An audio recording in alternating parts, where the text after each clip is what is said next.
இந்த பகுதியை உங்களுக்கு வழங்குவோர் பூர்ணிஸ் பொட்டிக், சென்னை. தமிழ்நாடு கால்நடை உதவி மருத்துவர் சங்க பொதுக்குழு கூட்டம், செயற்குழு கூட்டம் ஒன்றும் பிரச்சனை இல்லை. அனைவருக்கும் வணக்கம்.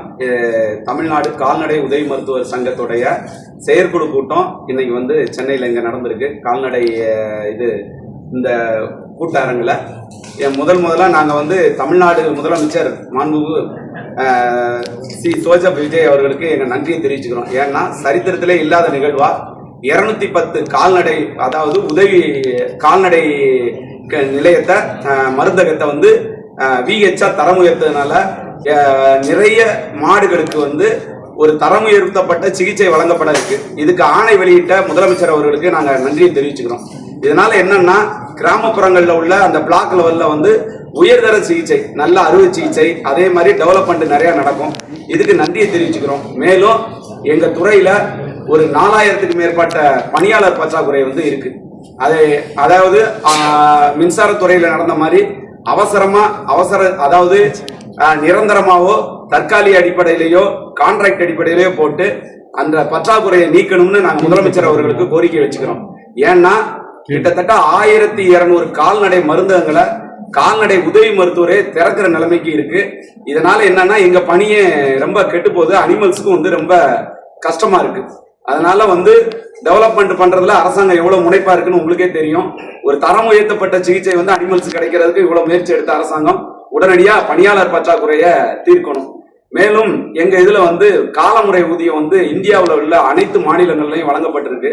10 வருஷத்துக்கு முன்னாடி வழங்கப்பட்டது நிறுத்தி வைக்கப்பட்டிருக்கு, நீதிமன்றத்தில் இருக்கு. இப்போதைக்கு புதிய வடிவில் மாற்றி அரசாங்கம் 20 வருடம் ஆனாலும் இந்தியாவிலேயே ப்ரொமோஷன் இல்லாத ஒரே டிபார்ட்மெண்டா நாங்க இருந்துகிட்டு இருக்கோம். அதனால அதை மாற்றி எங்களுக்கு ப்ரொமோஷன் கிடைக்கிறதுக்கு, டைம் பவுண்ட் ப்ரொமோஷன் எங்களுக்கு கிடைக்கிறதுக்கு வழி செய்யணும் அரசாங்கம். மேலும் ஒரு முக்கியமான ஒரு திட்ட கோரிக்கை எங்க சங்கத்தின் மூலமா வைக்கிறோம். அது முக்கியமான கோரிக்கை என்னன்னா, கால்நடை மருத்துவர்கள் 8 to 12 ஒரு 3 மணி நேரம் இல்லாம இருந்து அதுக்கப்புறம் வர்றாங்க. இதனால என்ன ஆகுதுன்னா, சிகிச்சை கண்டினியூஸா கொடுக்க முடியல. இது உயிர் சிகிச்சை, உங்களுக்கே தெரியும், எல்லாருக்கும் தெரியும். இதுல என்ன ஆகுதுன்னா, ஒரு சிகிச்சை பண்ணிக்கிட்டு இருக்கும்போது 12 மணிக்கு எல்லாரும் போயிடுவாங்க, மாடு கொண்டு திருப்பி போறாங்க. இதனால நாங்க அரசாங்கத்தில் வைக்கிறது இது உயிர் உள்ள சிகிச்சையினால 9 to 3 எங்களுக்கு கண்டினியூஸ் சிகிச்சை கொடுத்தா ஃபார்மர்ஸுக்கு ரொம்ப பெனிஃபிட் ஆகும். இதனால உங்களுக்கே தெரியும், மாடுகளுக்கு அரசாங்க மருத்துவமனை தான் ஒரே ட்ரீட்மெண்ட் இடம். நம்மளுக்கு ஹியூமன் டாக்டர் மாதிரி இல்லை. நாங்க கண்டினியூஸா இருக்கிறது நல்ல டெவலப்மெண்ட்டை உருவாக்கும். அனிமல் வாயிலா ஜீவன்கள் நல்லா வளர்ச்சி அடைவதற்கு உதவி செய்யும். மேலும் NDLM ஒரு திட்டம் வந்திருக்கு எங்க திட்டத்துல, கணினிமயமாக்கம். அதை நாங்க எதிர்க்கல. ஆனா அந்த திட்டத்துல சரியான முறையால பயன்படுத்தாதனால என்ன ஆகுதுன்னா, அரசு நாங்க சிகிச்சையை விட்டுட்டு OTP வாங்கக்கூடிய நிலைமைக்கு தள்ளப்பட்டோம். OTP வாங்குறதுனால என்ன ஆகுனா, அனிமல்ஸுக்கு சிகிச்சை அளிக்க முடியல. ஒரு அனிமலுக்கு OTP வாங்கி எல்லாம் பண்ணும்போது என்ன ஆகுதுன்னா, 20 நிமிஷம் ஆயிருது, சிகிச்சைகளால அளிக்க முடியல. அதனால இதே இதை பாத்தீங்கன்னா மருத்துவத்துறையில அங்கன்வாடி பணியாளர்கள் பண்ணிக்கிட்டு இருக்காங்க. ஆனா எங்க டிபார்ட்மெண்ட்ல டாக்டரே பண்ணிக்கிட்டு இருக்கோம், பணியாளர் பற்றாக்குறை இருக்கிறதுனால. உடனே அரசாங்கம் எங்களை ட்ரீட்மெண்ட் மட்டும் பண்றதுக்கு அலோவ் பண்ணி அந்த டைமையும் 9 to 3 கொண்டு வந்துட்டா எங்களுக்கு நல்லா இருக்கும். NDLM சிகிச்சையில எங்களுக்கு விலக்கு கொடுக்கணும். மருத்துவர்கள் சூப்பர்வைசர்னு சொல்லி எங்களை மருத்துவம் பார்க்கறதுக்கு அலோவ் பண்ணணும்னு சொல்லி முதலமைச்சர் அவர்களை நாங்க கேட்டுக்கொள்கிறோம். தீர்மானமும் அதை தான் நிறைவேற்றிருக்கோம். அலுவலக பணியாளர்கள் பணியிடங்கள் காலி இருக்கா? ஏன்னா மருத்துவ உதவியாளர்கள் 4 இடங்கள் இருக்குன்றீங்க. உங்களுடைய வேலைகள், அது மருத்துவ உதவிகளாவது மற்ற செயல்களை செய்ய, அதாவது எங்களுக்கு கீழே இருக்க 2 ஒன்னு டெக்னிக்கல், அதாவது வேலை செய்யற சென ஊசி போடுறதுக்கும் ஊண்டு கிளீனிங்க்கும் லைஃப் ஸ்டாக் இன்ஸ்பெக்டர்னு இருக்காங்க. அவங்களுடைய பற்றாக்குறை 54% பற்றாக்குறை இருக்கு. அது கீழே கிளீன் பண்ணுவாங்க இல்லையா, அசிஸ்டன்ட் கிளீன் பண்றவங்களோட பற்றாக்குறை கிட்டத்தட்ட ஒரு 40% இருக்கு. எண்ணிக்கையில சொல்லுங்க. அதாவது கரெக்டா சொல்லணும்னா சார், கால்நடை ஆய்வாளர்கள் ஒரு தோராயமா 1800 பேர் இடங்கி காலி பணியிடங்கள் இருக்கு. கால்நடை பராமரிப்பு உதவியாளர் ஒரு 1700 1800 பணியிடங்கள், டோட்டல் 3000 ஹாஸ்பிட்டல் இருக்கு. அதுல 1800 கால்நடை ஆய்வாளர் எங்களுக்கு இருக்கக்கூடிய டெக்னிக்கல் பர்சன் பற்றாக்குறை இருக்கு. அதே மாதிரி கிளீன் பண்றாங்கல்ல உங்களுக்கு ஏஜ் அசிஸ்டன்ட், அவங்களோட பற்றாக்குறை கிட்டத்தட்ட 1200. இந்த 8 to 3 டைமிங் 9 to 3 கேக்குறீங்க. அதுல அந்த 1 மணி நேரத்துல என்ன வித்தியாசம் சார்? அது அப்படி இல்லை. என்னன்னா, இப்ப இருக்க டைமிங் பாத்தீங்கன்னா காலையில 8 to 12, சாயந்தரம் 3 to 5. இடையில 3 மணி நேரம் கேப் இருக்கு. இதெல்லாம் 50 வருடத்துக்கு முன்பு உருவாக்கப்பட்ட டைமிங் இது. அது என்னன்னா, அந்த காலத்துல ஒரு தாலுக் ஹெட் குவார்டர்ஸ்ல போய் காலை இருக்கும், காலைக்கு இருந்து அந்த விந்து வாங்கிட்டு வந்து தான் போடுவாங்க. இப்போ எல்லாமே டெக்னாலஜி வளர்ந்துருச்சு இல்லையா? வளர்ந்ததுனால என்னாச்சு, எல்லாமே ஃப்ரோசன் செமன் வந்துருச்சு. நம்ம எப்பனாலும் எடுத்து அதை யூஸ் பண்ணிக்கலாம், அந்த மாதிரி இருக்கு. இருந்தாலும் அந்த இந்த பணி நேரம் மட்டும் வந்து பாத்தீங்கன்னா கிட்டத்தட்ட 50 வருடங்களுக்கு முந்தின பணி நேரமா இருக்கு. அது பிரிட்டிஷ் காலத்து பணி நேரம் அது ஆக்சுவலா. அதனால அதை மாத்தி இப்போ வந்து பாத்தீங்கன்னா ஹியூமன் நம்ம பிரைமரி ஹெல்த் சென்டர்ஸ்ல என்ன பண்றாங்கன்னா காலையில 9 மணிக்கு ஆரம்பிச்சு ஒரு 4 மணிக்கு வந்து முடிக்கிறாங்க. அந்த மாதிரி எங்களுக்கு என்னன்னா வந்து அவசர சிகிச்சை பணி வேற எக்ஸ்ட்ராவா இருக்கு. ஏன்னா ஹியூமன்ஸ்லாம் ஆம்புலன்ஸ் வச்சு அவங்க ஆஸ்திரி கொண்டாடுறாங்க. ஆனால் எங்க இதுல அப்படி கிடையாது. நாங்க தான் அனிமல்ஸ் ஏதாவது திடீர்னு ஒரு விசக்கடியோ ஒரு ஆபத்தான ஒரு விபத்தா இருந்தாலும் நாங்க தான் அங்க போக வேண்டியிருக்கு. ஸோ அதனால 9 to 3 வந்து தொடர் சிகிச்சை பண்ணி நேரமா கொடுத்துட்டு இடையில ஒரு அரை மணி நேரம் ஒரு லஞ்ச் டைம் கொடுத்துட்டு மீதி நேரம் அவசர சிகிச்சை அது மாதிரியான இதுக்கு வந்து எங்களுக்கு வந்து கொடுத்தாங்கன்னா தொடர்ந்து விவசாயிகள் பலன் பெறும். அனிமல்ஸ் ட்ரீட்மெண்ட் பண்றவங்கலாம் பூவர் ஃபார்மர்ஸ் அப்படி இருக்கும்போது அவங்களுக்கு வந்து எங்களை தான் சிகிச்சைக்கு நாடி வருவாங்க. 12 to 3ங்கிறது பெரிய கேப். இப்போ நான் கண்டினியூஸா பண்ணும்போது நிறைய ஃபார்மர்ஸ் இன்னும் வருவாங்க. கொஞ்சம் பேர் காலையில இப்போ நாங்கள் இதை கேட்கறதே வந்து பால் ஊத்துற டைம் தான். நார்மலா பால் ஊத்து முடிச்சு ஏத்துற டைம் வந்து 8:30 உங்களுக்கு. அப்ப அவர் சாப்பிட்டுட்டு 9 மணிக்கு தான் ஹாஸ்பிட்டலுக்கு வர முடியும். அதே மாதிரி வந்தீங்கன்னா சாயந்தரம் 4 மணிக்கு அவர் பால் கறக்கக்கூடிய டைம். இதுக்கு இடையில கொடுக்கும்போது அவர் பால் கறப்பாரு, வேலை முடிச்ச உடனே எங்களை வருவாரு.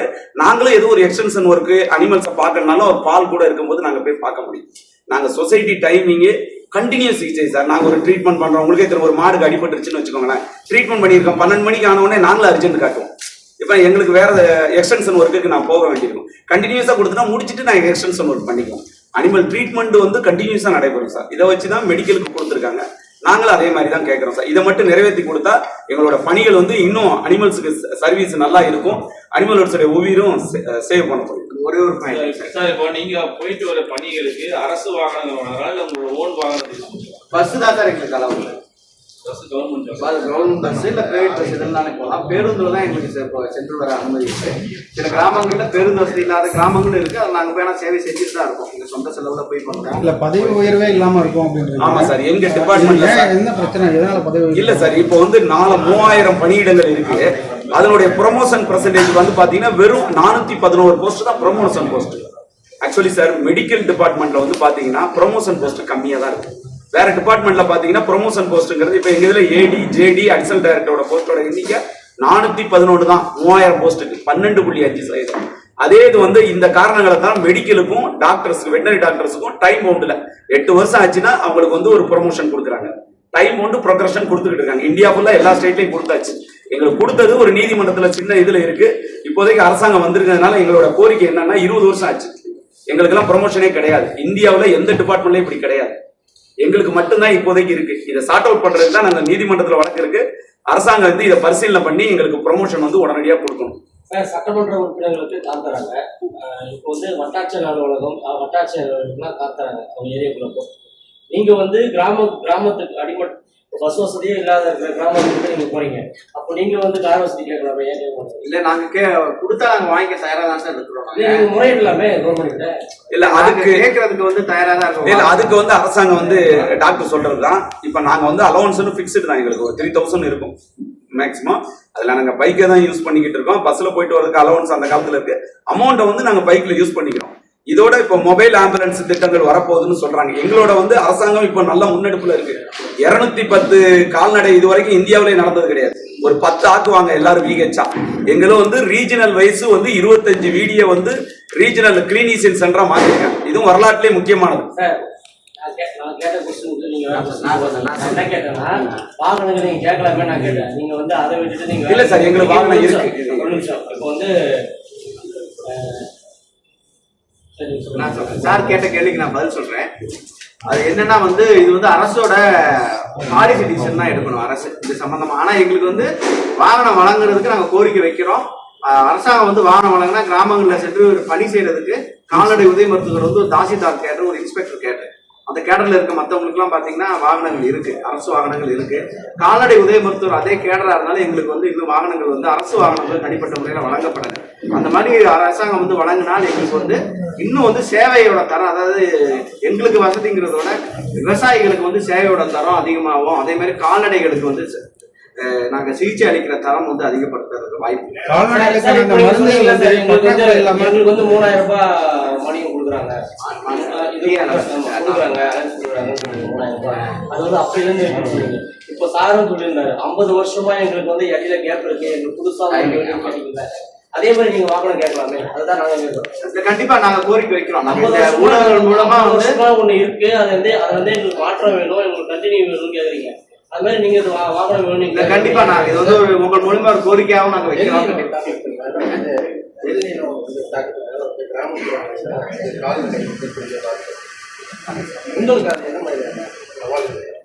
சார், அதாவது டிராட் வந்து சொல்றாங்க எல்லினோல வந்து எப்பயுமே இல்லாத அளவுக்கு பசிபிக் பெருங்கடல் வந்து எல்லினோவால வந்து ஒண்ணு கடும் மழையா இருக்கும், இல்ல வந்து வறட்சி இருக்குன்னு சொல்லியிருக்காங்க. இதுக்காக அரசாங்கம் ஆல்ரெடி நிறைய அதுக்காக வந்து முன்னேற்பாடுகள் செஞ்சிருக்காங்க. குறிப்பா இன்னும் சொல்ல போனோம்னா, இப்ப நேத்து கூட ஒரு ஜியோ வந்து வெளியாயிருக்கு. என்னன்னா வந்து கால்நடைகளுக்கு மானிய விலையில தீவனம் அளிக்க போறாங்க. 24, 26 எனக்கு அந்த லெவல்ல இருக்க மாவட்டங்கள் வந்து வறட்சி வந்து பாதிக்கப்படுற சூழல் இருக்கனால அவங்களுக்கு வந்து ₹5 1 கிலோ வந்து கான்சன்ட்ரேட் வெளியே வாங்கினா ₹20 வருவாங்க. அரசாங்கம் வந்து 10 கோடி ரூபா ஒதுக்கியிருக்காங்க. அரசாங்கம் வந்து அதை வந்து இந்த தீவன பற்றாக்குறை வரக்கூடாது, இல்லை புயல் மழை இதெல்லாம் வந்து அதை எப்படி வந்து கால்நடைகளை பாதிக்காதவனா விவசாயிகளை பாதிக்காதவனா என்ன ஆல்ரெடி அனைத்து மாவட்ட ஆட்சியர்களுடையும் அரசாங்கம் வந்து இதுக்கு வந்து முன்னேற்பாடுகள் செஞ்சிருக்காங்க. அதற்கான தொடர்ந்து நடவடிக்கைகள் மேற்கொள்ளப்பட்டு வருகிறது. ஒண்ணே முடிச்சு சொல்லிடுறேன். கால்நடை மருத்துவத்துக்காக தனியா வாகனங்களுக்காக கால்நடையில ஆம்புலன்ஸ் வாங்கினாங்க. அதே போல போதிய மருந்து இருப்பு இருக்காங்க. மருந்து இருப்பு இருக்கு சார். மருந்து இருப்பு ரெகுலரா வருஷத்துக்கு 4 டைம்ஸ் வந்து இன்டென்ட் போட்டு கொடுத்துருவாங்க. ஆனா அது தொகையை நான் உயர்த்த கேட்கறோம். இப்ப வந்து அரௌண்ட் 1 lakh அந்த லெவல்ல தான் இருக்கு. ஆம்புலன்ஸ் வந்து பாத்தீங்கன்னா ஒரு பிளாக்குக்கு ஒரு ஆம்புலன்ஸ் இருக்கு. அந்த ஆம்புலன்ஸ் வந்து பாத்தீங்கன்னா காலையில நேரத்துல வந்து 1962 1962 ஆம்புலன்ஸ் இருக்கு. நம்ம 108 இருக்கிற மாதிரி இருக்கு. அது என்ன பண்ணுவாங்கன்னா, அவங்க வந்து கிராமங்களுக்கு போய் சேவை செய்வாங்க. அதாவது கால்நடை மருந்தகங்களுக்கு அருகில் இல்லாத கிராமங்களுக்கு போய் ஒரு நாளைக்கு 2 கிராமம் 3 கிராமம் கேம்ப் நடத்துவாங்க. மதியத்துக்கு மேல 12 மணிலிருந்து 5 மணி வரைக்கும் வந்து அவசர சிகிச்சை வந்து அட்டன் பண்ணுவாங்க. அது மேலும் 143 மொபைல் ஆம்புலன்ஸை கவர்மெண்ட் இந்த பட்ஜெட்ல வந்து அறிவிச்சிருக்காங்க. அது நம்ம கால்நடை துறையில அது ஒரு வரவேற்பு தர திட்டம் தான். எனக்கு இன்னும் நிறைய கிராமங்கள் வந்து பலன் தரும். போதிய வசதி இல்ல சார், இது எல்லா பிளாக்லயுமே இருக்கு. அது இன்னும் அதிகப்படுத்தி சார் 4 கிராமத்துக்கு ஒரு வீடு இருக்கு இப்போதைக்கு. அது போக வந்து 1962 365 வந்து இப்போதைக்கு இருக்கு. அந்த பிளாக் 1 இருக்கு. இப்போ 4 பஞ்சாயத்து மினிமம் 3.5 பஞ்சாயத்துக்கு ஒரு வீடு இருக்கு. அதே மாதிரி வந்து கிட்டத்தட்ட ஒரு 6 அது இல்லாத ஏரியாங்கள்ல சப் சென்டர்னு ஒன்று வச்சு சனவுத்தி போட்டுருக்கு. இப்போ செஞ்சி எடுத்துக்கோங்க. செஞ்சியில இருந்து கிராமப்புறங்களுக்கு போனோம்னா குறைஞ்சபட்சம் 15 இருந்து 18 கிலோமீட்டர் ஆகுது. 2 கிலோமீட்டர் ஆகுது. நீங்க அங்கிருந்து நீங்க போறதுக்குள்ள இப்போ சுத்துப்பாட்டுல வந்து ஒரு இருக்குன்னு வச்சுக்கோங்க. இப்போ செஞ்சியில இருந்து அங்க இருக்கிற அந்த மருத்துவமனை தான் அங்கதான் வரணும் அப்படின்ற பட்சத்துல இப்போ எங்க ஊர் பக்கம்லாம் போறோம்னா, இப்போ அந்த கிராம பக்கம்லாம் போனா ஒரு 18-20 கிலோமீட்டர் இருக்கு.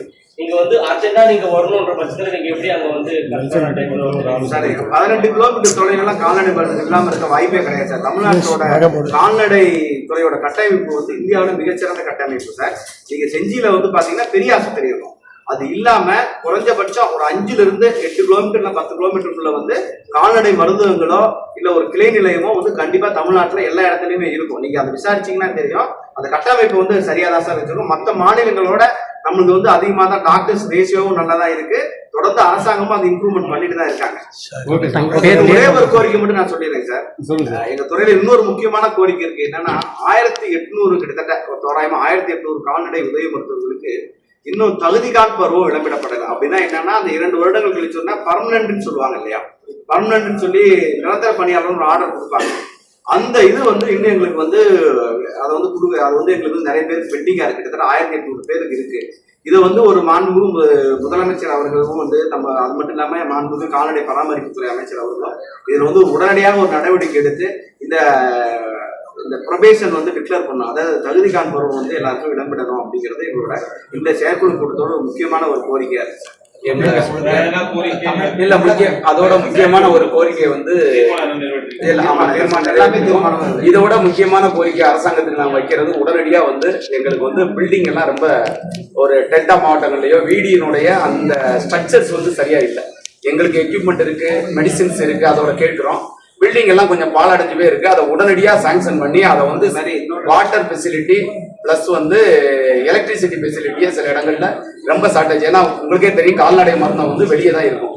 எங்களுடைய மெயினான கோரிக்கை கொஞ்சம் இன்ஃப்ராஸ்ட்ரக்சர். இப்போ பாத்தீங்கன்னா பிரைமரி ஹெல்த் சென்டர் நல்லா டெவலப் ஆயிடுச்சு. அதே மாதிரி எங்க வீடி ஏரியாவும் டெவலப் ஆச்சுன்னா, உங்களுக்கு வெயிட்டிங் ஏரியாவோட இருந்துச்சுன்னா ஒரு கரண்ட் ஃபெசிலிட்டி எல்லாம் நிறைய ஏரியாவில் இல்லை. அதே மாதிரி வந்து டாய்லெட் ஃபெசிலிட்டி இல்லாம இருக்கு. அதை நாங்க முக்கிய கோரிக்கையா வச்சிருக்கோம். அதான் எங்களுடைய முத கோரிக்கையா வச்சிருக்கோம். இன்னும் ஒண்ணு சொல்லிடுறேன். அந்த தெருநாய்களுக்கு வந்து ஆபரேஷன் பண்றாங்க இல்லையா, அது வந்து ஒரு 100 சென்டர்ஸ் வந்து எங்க டிபார்ட்மெண்ட் மூலியமா நடக்கும். நீங்க இந்த சென்னை மாநகராட்சி, சேலம் மாநகராட்சி அது தனி. அது இல்லாம கால்நடை பராமரிப்புத்துறை சார்பாகவே ஒரு 100 மையங்கள் வந்து நடக்குது. நாய்கள் இனப்பெருக்க கட்டுப்பாட்டு மையம் நடக்குது. அதுல வந்து என்னன்னா, நாங்க கால்நடை மருந்தகத்துல பணி செய்யற கால்நடை மருத்துவர்களே தான் போய் அங்க போய் நாங்க வந்து அறுவை சிகிச்சை செய்ய வேண்டியதா இருக்கு. இதனால வந்து வேலைக்குழு அதிகமா இருக்கு. நாங்க ஆல்ரெடி தடுப்பூசி பணி, சிகிச்சை பணி எல்லாம் மேற்கொண்டுட்டு அதை போய் செய்யறாங்க.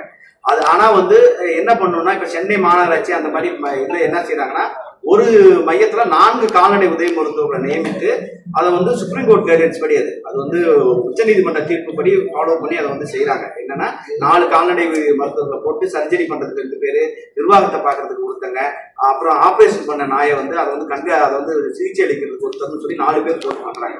அந்த மாதிரி எங்களுக்கு வந்து மாத்தணும். அந்த 100 மையங்கள்லயுமே வந்து பிடியில, அதாவது நாங்க கால்நடை மருந்தகத்தில் இருக்க கால்நடை மருத்துவர்களை போய் செய்யாம அரசாங்கம் அதுக்குன்னு தனியா நிதி ஒதுக்கியோ அல்லது அதுக்குன்னு தனியாக வந்து பதவிகளை உருவாக்கியோ வந்து அந்த இதை வந்து செஞ்சா வந்து இந்த திட்டம் இன்னும் சிறப்பாக செய்யப்படும், இன்னும் வந்து மேம்படும். என்னோட பேர் வந்து டாக்டர் கனகராஜ், தலைவர் தமிழ்நாடு கால்நடை உதவி மருத்துவர்கள் சங்கம். என்னோட பேரு doctor P Muthuramalingam, Tamil Nadu general secretary, Tamil Nadu கால்நடை உதவி மருத்துவர்கள் பொதுச் செயலாளர். இந்த பகுதியை உங்களுக்கு வழங்கியோர் Sai Sankara acu care, law of attraction, Chennai Valasaravakkam. இந்த பகுதியை உங்களுக்கு வழங்கியோர் அசீனா மேக் ஓவர் அண்ட் ஆரிவர், ராமநாதபுரம்.